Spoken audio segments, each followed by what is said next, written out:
Magandang gabi po sa inyong lahat. I'm disturbing you again tonight with another Facebook Live because finally nakausap ko po ang former Executive Secretary si Bingbong Migueldia. Alam niyo naman po, sinamahan niya si President Duterte, no? So kanina po we were talking about due process, we were talking about human rights. We were talking about not allowing anyone to be deprived of life, liberty, or property without due process of law. Yun po yung nasa konstitusyon natin at sa pagkaalam ko po, nasa konstitusyon din po ng napakaraming bansa yon.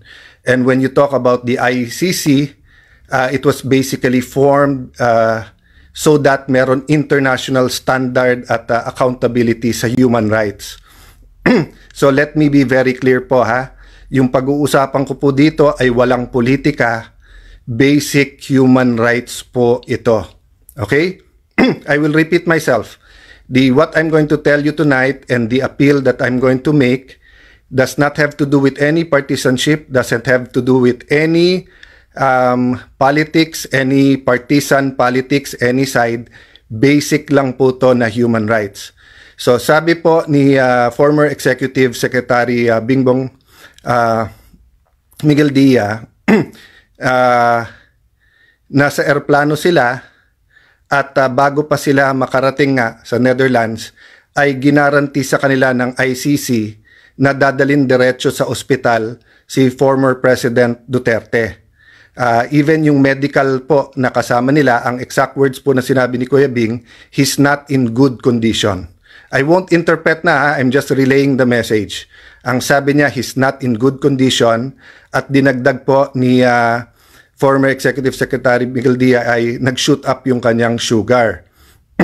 So, in my effort to clarify, tinanong ko, Kuya Bing, sabi ko sa kanya, doon pa lang po sa Manila, gusto niya na po magpa-ospital, di ba? So sabi niya, yes, sa Manila pa lang, we wanted na ma-hospitalize siya. But of course nga, alam na naman natin na nangyari lahat. At sabi ko nga, hindi ko to ipo-politicize, hindi ko to idadagdagan. I clarify ko lang sa kanya na sa Manila pa lang, they were saying that kailangan po siya ma-hospitalize. Okay? So having said that, he was on a plane. It's a long haul, napakatagal, ilan oras yon. So now he is there sa Hague. Ang pangako daw ay dadalhin sa ospital, hindi daw dinala sa ospital. So dun sa facility kung saan siya naka-detain, pumunta daw sila E.S. Migueldia at ang sinabi, wala daw Rodrigo Duterte na naka-register doon. So eto yung appeal ko. First and foremost, I know our embassy is already doing something, but do everything to make sure na yung basic human right of health, di ba yung health, kailangan po yung health niya ay masigurado natin. Kung sino man po yon, kung ano man politika natin, hindi po dapat natin pabayaan yung health ng isang tao. Number two, ang ating present Secretary of Foreign Affairs, yan po ay isang professional, kilala yan around the world, he is a career diplomat.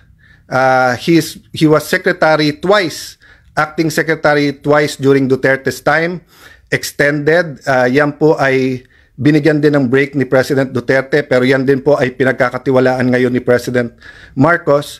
So I think he will be the right person to go to The Hague, make sure that there's due process, make sure na susunod yung batas, but make the representations now na makakuha ng medical services ang ating dating Pangulo. Okay?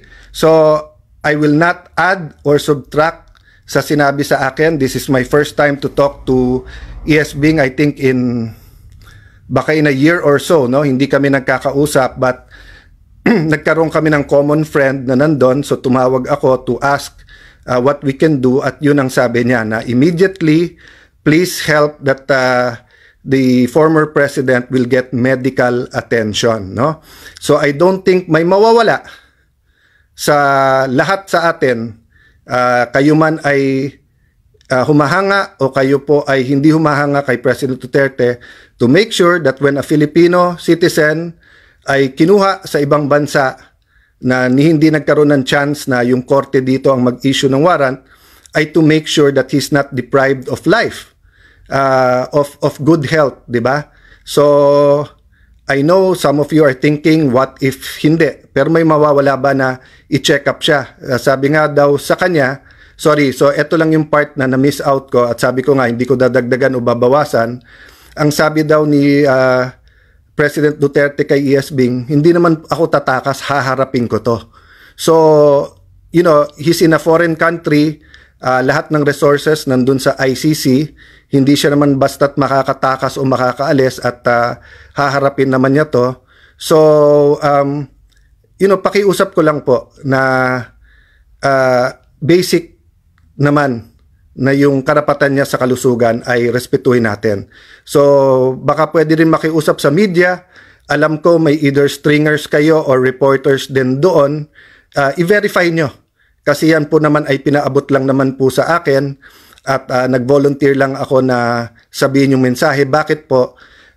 Hindi po ako makikialam if these are political messages or partisan messages, but pag sa health, magsisisi pa ba tayo pagka hindi nating sinabi to? So some of you will agree with me, will disagree with me, depending on your political persuasion. But if you were in that situation, I would not hesitate to ask people for help for your safety and for your health.